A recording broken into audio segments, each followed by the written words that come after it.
Messieurs, bonsoir, bienvenue dans cette nouvelle édition. Au programme ce soir, le Pentagone vient de publier son nouveau document de stratégie de défense nationale, une feuille de route qui met clairement l'Europe en 5e roue du carrosse américain. En France, la défense des enfants a bon dos. L'Assemblée nationale a très largement voté la restriction des réseaux sociaux pour les moins de 15 ans, une véritable porte ouverte au muselage des opinions dissidentes.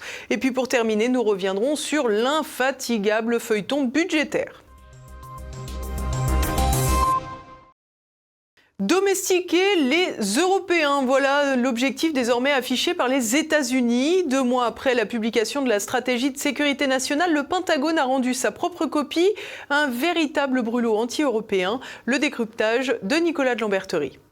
Les administrations américaines se succèdent, mais une constante reste toujours, la volonté de subjuguer et d'exploiter l'Europe.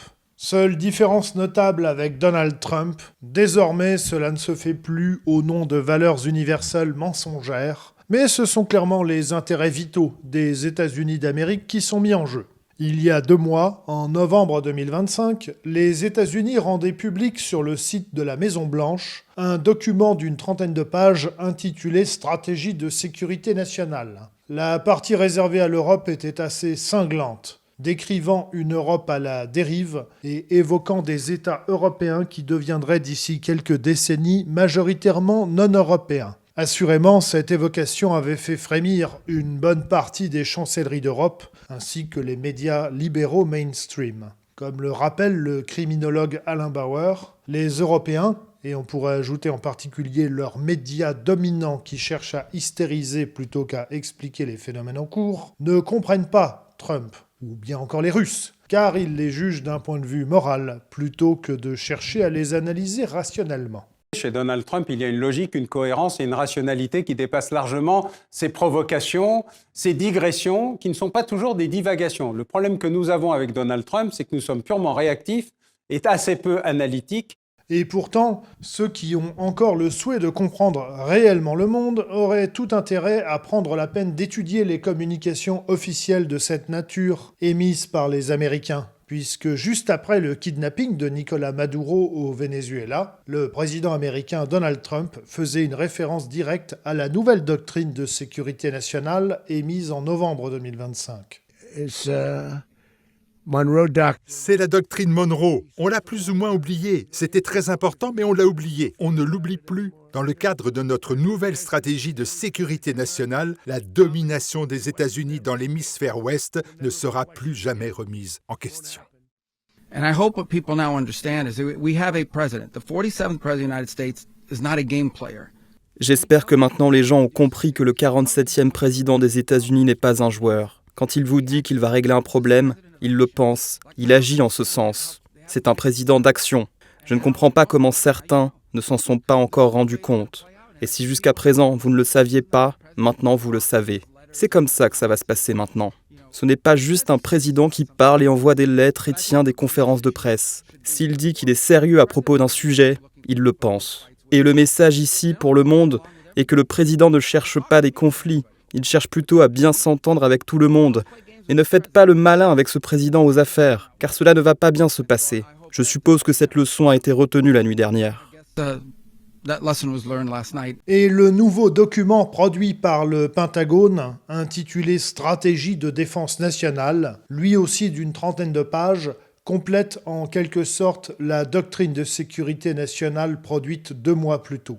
Et une lecture attentive et comparative des documents permet de constater que la perception américaine de l'Europe est encore plus raide que celle produite il y a 2 mois. En effet, en novembre 2025, les documents américains semblaient avoir un regard quelque peu désolé et paternaliste sur l'Europe, tout en déplorant par exemple que l'Allemagne transfère une partie de ses usines en Chine en raison du coût de l'énergie. En clair, la crainte des Américains est que l'Europe, en voie d'affaissement, se fasse racheter par les Chinois et non pas intégralement ponctionnée par les États-Unis. C'est ainsi qu'il fallait comprendre la formulation selon laquelle les États-Unis estiment que l'Europe doit se prémunir des pratiques économiques hostiles venues de l'extérieur, de toutes sauf de celle des États-Unis. Mais tout au moins, la doctrine américaine reconnaissait-elle que les États-Unis auraient à s'affairer à aider l'Europe à reconstruire ses liens avec la Russie, admettant qu'elle a besoin de l'énergie russe pour fonctionner de façon viable.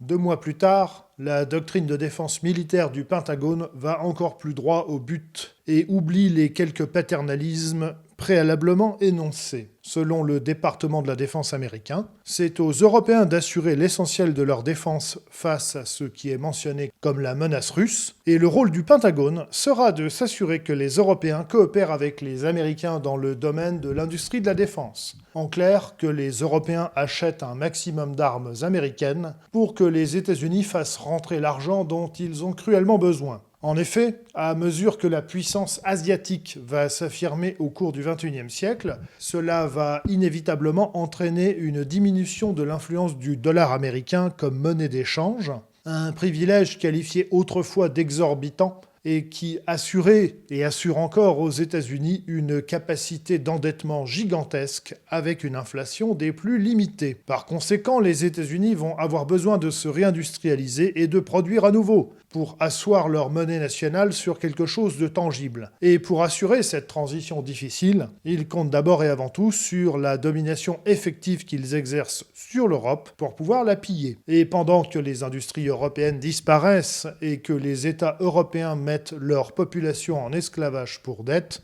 tout le monde regarde vers un caillou glacé appelé Groenland. Et même si parfois il arrive du côté de Washington de comprendre les conséquences de leur pillage, les intérêts nationaux américains restent l'unique objectif qu'ils émettent, au moins désormais avec une honnêteté qui en désarme et surprend beaucoup.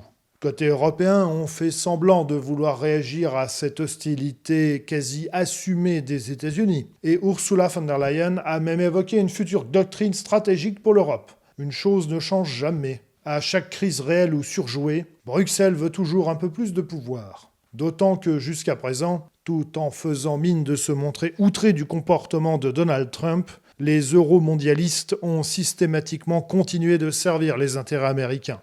Et rien ne laisse présager qu'il en soit mieux ou autrement demain. Mais comme le dit si bien l'adage, malheur aux vaincus, vae victis. La boîte de Pandore est ouverte. L'Assemblée nationale a largement soutenu la mesure macroniste de restriction des réseaux sociaux aux moins de 15 ans, une mesure qui permettra avant tout de contrôler l'identité de tous les utilisateurs. Olivier Frère-Jacques. Le texte qui nous réunit ce soir ne concerne pas simplement des outils, les réseaux sociaux. En réalité, je crois qu'il nous interroge sur le modèle de société que nous voulons et que nous défendons. Est-ce qu'on veut une société de la violence, de la brutalité, du rapport de force permanent, du cyberharcèlement, une société qui dégrade la santé mentale de nos jeunes? Ou est-ce qu'on veut au contraire une société de fraternité, d'humanisme, où on accepte les différences et où on fait en permanence tout ce que nous pouvons pour protéger nos jeunes de toutes les influences et de toutes les instrumentalisations? Protéger nos jeunes, c'est le mantra macroniste répété par le président et son Premier ministre, qui ni l'un ni l'autre n'ont d'enfants, mais qui ont poussé au maximum pour que soit votée une loi interdisant l'accès aux réseaux sociaux aux mineurs de moins de 15 ans. C'est finalement via une proposition de loi du groupe Renaissance portée par Laure Miller que le texte est passé, largement adopté dans la nuit de lundi à mardi avec 130 voix pour et 21 contre. Il vise officiellement à protéger la santé mentale des adolescents face au risque de cyberharcèlement, d'exposition à des contenus violents et de dépendance aux algorithmes capteurs d'attention. Les plateformes concernées, telles que TikTok, Instagram et Snapchat, devront vérifier l'âge des utilisateurs via un tiers de confiance, potentiellement par reconnaissance faciale ou document d'identité, avec une mise en œuvre prévue dès septembre 2026 pour les nouveaux comptes et janvier 2027 pour tous. Les sanctions pour non-conformité pourraient atteindre 6% du chiffre d'affaires mondial des entreprises. Cependant, cette loi suscite de vives critiques pour son caractère paternaliste et simpliste. Les opposants, principalement de la France insoumise, dénoncent une ingérence dans le rôle éducatif des parents qui devraient pouvoir juger eux-mêmes de l'usage numérique de leurs enfants. Une critique portée notamment par le député Louis Boyard qui dénonce un texte dangereux pour les libertés et voté à la hâte. On ne sait même pas si c'est les plateformes qui vont l'appliquer ou si c'est la Commission européenne qui ne va l'appliquer. On ne sait même pas quelle est la vérification d'âge qui va être utilisée. Est-ce que si on vérifie les identités de tout le monde, ce vers quoi semble s'orienter le gouvernement, ou est-ce que c'est de la vérification au cas par cas qui ne fonctionne pas en Australie? Les questions ouvertes par le texte de loi voté sont nombreuses. Qui sera le tiers de confiance qui assurera l'intérim avec la plateforme? Dans quelle mesure l'identification des personnes pourra-t-elle être utilisée à des fins procédurales avec une batterie d'exceptions envisageables? Suspicion de terrorisme, incitation à la haine, autant de domaines où la subjectivité des inquisiteurs pourrait emporter les libertés des usagers.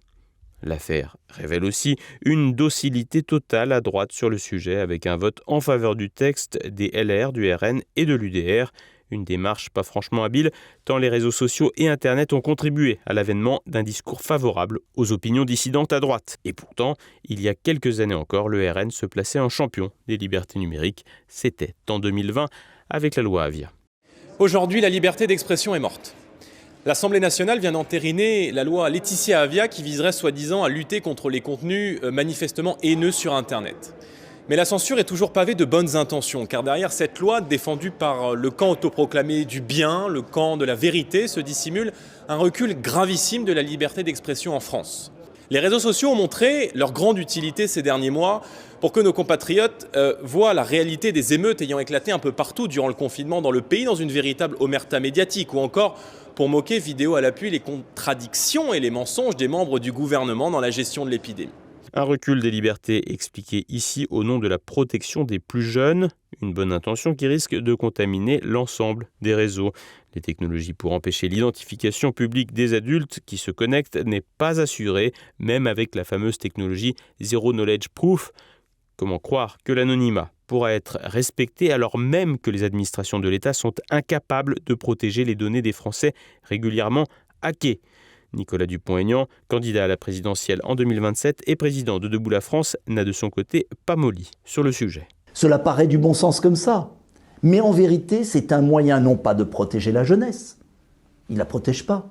Il n'a rien fait sur les jeux vidéo très violents. Il n'a rien fait contre le trafic de drogue. Il n'a rien fait contre l'horrible prostitution liée à le placement des jeunes en foyer. Donc, ce n'est pas la protection des jeunes qui l'intéresse. C'est l'utilisation de la protection des jeunes, politiquement et médiatiquement, pour censurer les réseaux sociaux à la veille de la présidentielle. Une prise de position singulière à droite, partagée par quelques personnalités, dont Florian Philippot et Sarah Knafo. Reste une hypothèse à ne pas négliger pour l'application du texte, l'incurie des pouvoirs publics français qui ne parviendront probablement pas à faire appliquer la loi si elle poursuit son chemin législatif, chemin durant lequel les sénateurs pourraient aussi supprimer plusieurs dispositions. Une copie bancale et des motions de censure inefficaces. L'épreuve budgétaire de Sébastien Lecornu se poursuit inexorablement et aucune censure ne semble en mesure de mettre fin à l'opération. Le point tout de suite. La valse des censures inabouties se poursuit. Ce mardi, quelques jours après l'échec de 2 motions de censure consécutives à l'utilisation de l'article 49.3 pour le volet recettes du budget 2026, la mascarade reprend pour la partie dépenses. En effet, la France Insoumise et le Rassemblement National ont chacun déposé une nouvelle motion contre le gouvernement Lecornu, tout en sachant qu'elle ne passerait pas. Une pièce de théâtre qui joue comme un disque rayé depuis des semaines. En effet, chaque force politique semble vouloir préserver son image vis-à-vis des électeurs putatifs sans pour autant faire avancer le dossier. Pourtant, Sébastien Lecornu annonçait la semaine dernière la fin de la récréation. Mais là, pour l'instant, on est quand même dans un moment dans lequel je crois qu'il faut être sérieux.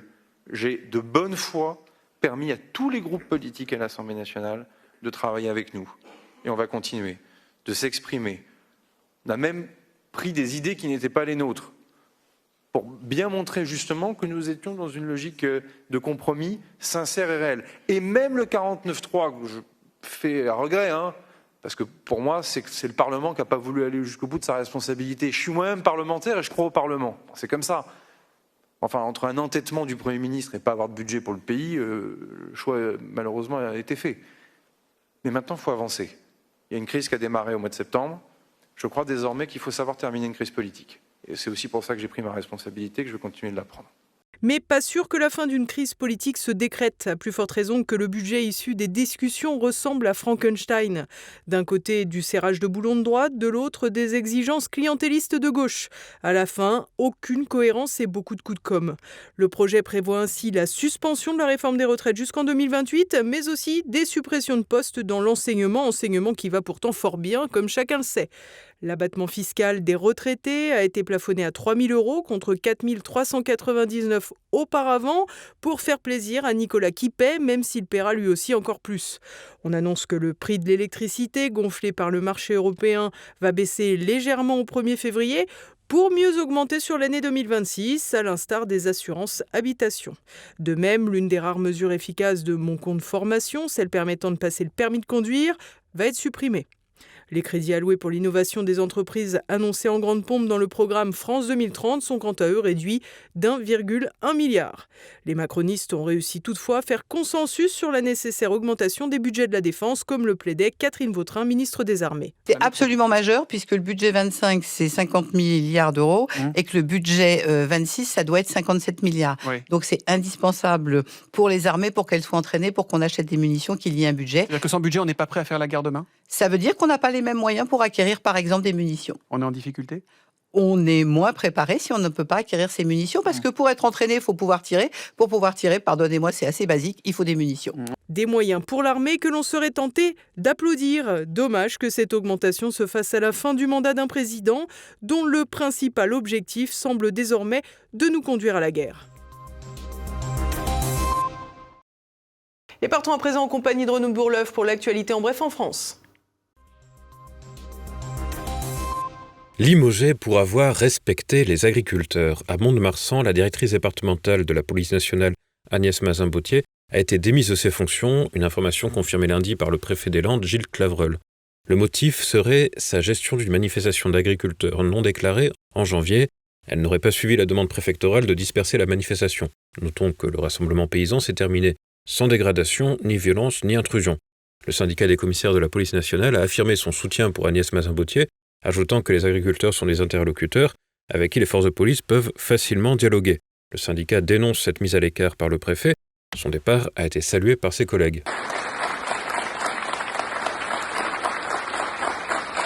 Gilles Clavreul a été directeur de la délégation interministérielle à la lutte contre le racisme, l'antisémitisme et la haine anti-LGBT sous la présidence de François Hollande. CNews dans la tourmente, quelques jours après la condamnation définitive d'un des animateurs phares de la chaîne, Jean-Marc Morandini, pour corruption de mineurs, une nouvelle affaire secoue la chaîne de Vincent Bolloré. Thomas Baudet, le directeur de l'information, a été condamné le mois dernier pour violence sur enfants, en l'espèce les siens, commis entre 2017 et 2023. L'intéressé a toutefois fait appel de cette décision, pendant que Jean-Marc Morandini a annoncé pour sa part porter son dossier au niveau européen pour tenter de faire casser sa condamnation.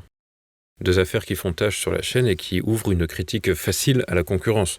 Il ne reste pas moins que le malaise est palpable au-delà de l'antenne. Car si la journaliste Sonia Mabrouk a fait savoir lors d'une interview que son travail sur la même chaîne que Jean-Marc Morandini l'empêchait de dormir la nuit, le patron du Rassemblement national, Jordan Bardella, aurait tout simplement intimé l'ordre à ses ouailles de ne plus répondre favorablement aux invitations de l'animateur. Les morts solitaires, symptômes de notre temps. L'association Les Petits Frères des Pauvres alerte sur un triste phénomène et lance son observatoire sur ces personnes âgées décédées en silence et retrouvées parfois longtemps après leur mort. En 2025, ce sont au moins 32 personnes qui ont été découvertes plusieurs semaines après leur décès sans que personne ne se soit inquiété. Des chiffres largement sous-estimés basés sur les coupures de presse qui relatent les faits les plus sensationnels, comme cette vieille dame de Bordeaux dont le squelette a été retrouvé dans son jardin plusieurs années après sa mort. Les conséquences d'un isolement social poussé à l'extrême dans une société où la solidarité est toujours évoquée quand il s'agit d'aider le bout du monde, mais pas le petit vieux du même palier. Quand la négligence des géants agroalimentaires tue, dans plusieurs pays, les marques Nestlé, Lactalis et Danone, puis Vita Germine, ont dû rappeler des lots de lait infantile. En cause, la présence possible de céréulide, une toxine dangereuse. Une contamination pourrait alors entraîner des symptômes gastro-intestinaux dans les 24 heures. Les bébés les plus jeunes sont en toute logique les plus fragiles face à l'intoxication. La décision de ces grands groupes n'intervient pas par hasard. 2 décès de nourrissons ont été signalés alors qu'ils avaient consommé du lait infantile. Pour l'heure, aucun lien de causalité n'a toutefois pu être prouvé. Il s'agit tout de même d'une nouvelle faille de sécurité dans ce secteur qui devrait pourtant faire l'objet du maximum de précautions. Et nous poursuivons avec le reste de l'actualité internationale. Cocorico, Capgemini marche sur la glace. Le groupe français Capgemini, leader des services numériques avec 350 000 employés dans le monde, collabore depuis plus de 15 ans avec le département américain de la sécurité intérieure, incluant l'ICE, la police fédérale anti-immigration, qui fait pas mal parler d'elle en ce moment. Selon une enquête récente, sa filiale américaine basée près de Washington a décroché des contrats pour assister l'ICE dans l'identification et la localisation des clandestins via des techniques de skip tracing. En novembre, Capgemini a remporté la plus grande part d'un appel d'offres pouvant atteindre 365 millions de dollars avec des bonus financiers liés au taux de réussite dans la vérification des adresses de migrants. Capgemini gère par ailleurs aussi un standard téléphonique pour victimes de crimes commis par des étrangers. Le groupe affirme ignorer les détails classifiés de ces contrats et s'engage à les examiner. Notons que certains anciens conseillers ministériels comme Thibault Frossard, ex-conseiller d'Agnès Pannier-Runacher, ou David Cavaillolles, ex-conseiller de Frédérique Vidal, ont rejoint Capgemini après leur mission auprès des ministres dans un cadre de reconversion professionnelle. Gageons qu'ils sauront mettre à profit cette reconversion en France dans les années à venir. Quelque part, vous me parlez comme si j'étais toujours une puissance coloniale. Mais moi, je ne veux pas m'occuper de l'électricité dans les universités au Burkina Faso. C'est le travail du président. Du coup, il s'en va, reste là. C'était en 2017 à Ouagadougou. Emmanuel Macron humiliait la diplomatie française en faisant le clown au Burkina Faso. Entre mépris de son interlocuteur et frottage de nez intempestif, il marquait le début d'un déclin éclair pour Paris sur le continent africain.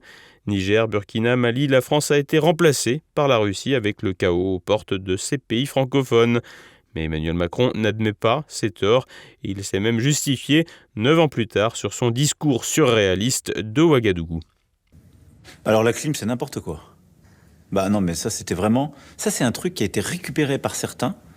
Mais c'est une relation fraternelle que j'avais avec le président Roch Kaboré. Et c'est vraiment une plaisanterie qu'on a faite ensemble. Demandez-lui si lui, il a été vexé une seule seconde. Pas du tout. C'est-à-dire, on ne peut pas faire d'humour, on ne peut pas être franc. Pas sa faute, et pourtant la commission sénatoriale des affaires étrangères et de la défense, qui rassemble des sénateurs de tous bords politiques, met en exergue une forme d'arrogance et de paternalisme. Emmanuel Macron a fait du Trump avant l'heure et est allé jusqu'à convoquer à demi-mot ses homologues du Sahel, exigeant des résultats de ses partenaires africains comme une enseignante attend des progrès de ses élèves. Dans les prochains jours et les prochaines semaines de travail sur le Sahel. Et puis nous avons acté une clause de rendez-vous. Maintenant, les résultats doivent arriver. Nouveaux éléments accablants pour les propriétaires du Constellation. L'enquête sur l'incendie mortel à Crans-Montana, dans le Valais en Suisse, a dévoilé de graves négligences de Jacques Moretti, propriétaire du bar. 2 semaines avant le drame, des plaques de mousse se décollaient du plafond et avaient été remplacées à la va-vite. Des échanges par vidéo entre Jacques Moretti et un employé ont été publiés. Oui Gaëtan, tu vois si ça tombe, parce que j'ai mis une mousse, mais une mousse que je connais pas. Donc dis-moi si c'est bon. Dis-moi si elle tombe ou pas. Si elle tombe, il va falloir le laisser malheureusement. Un contrôle peu scrupuleux de la part du propriétaire qui peut paraître d'autant plus surprenant que l'établissement avait subi un sinistre 1 an plus tôt. Un départ de feu à cause de bougies étincelantes trop proches du plafond. À croire que le propriétaire craignait peu les contrôles de la part des autorités locales. La mairie de Crans-Montana n'ayant plus effectué de contrôle annuel depuis 2019. La Suède réagit face à la criminalité des plus jeunes. Lundi à Stockholm, le gouvernement a annoncé un projet de loi visant à abaisser l'âge de la responsabilité pénale de 15 à 13 ans. Concrètement, les mineurs pourraient aller en prison à partir de cet âge-là. Depuis plusieurs années, la criminalité augmente en Suède, le pays étant devenu un terrain d'affrontement entre gangs d'Africains, de Turcs et de Syriens, à la faveur de l'enrichissante immigration. L'enjeu est désormais d'éviter que des adolescents soient utilisés comme tueurs à gages dans des gangs. En 2025, les affaires judiciaires impliquaient 88 enfants de moins de 15 ans, dont 25 étaient soupçonnés de meurtre. Et voilà, nous approchons de la fin de cette édition. Vous pouvez dès à présent retrouver Choc du Monde. Édouard Chano reçoit Romain Bessonnet, spécialiste de l'espace post-soviétique, pour évoquer la position russe après les négociations d'Abu Dhabi sur la guerre en Ukraine. Les Russes demandent un compromis politique aux Ukrainiens sur la base des objectifs qui sont fixés.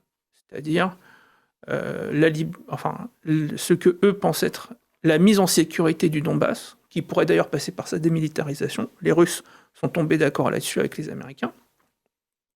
Donc une démilitarisation, mais sous contrôle russe. Donc il y a la question du Donbass, première question. La question de ce que les Russes appellent la démilitarisation de l'Ukraine, c'est-à-dire qu'elle ne soit pas un danger pour la Russie, notamment en ayant des capacités balistiques à longue portée. La dénazification de l'Ukraine, c'est-à-dire rendre aux Russes le statut qu'ils n'auraient jamais dû perdre de seconde langue nationale et rendre à l'Église orthodoxe ukrainienne ses droits et ses propriétés.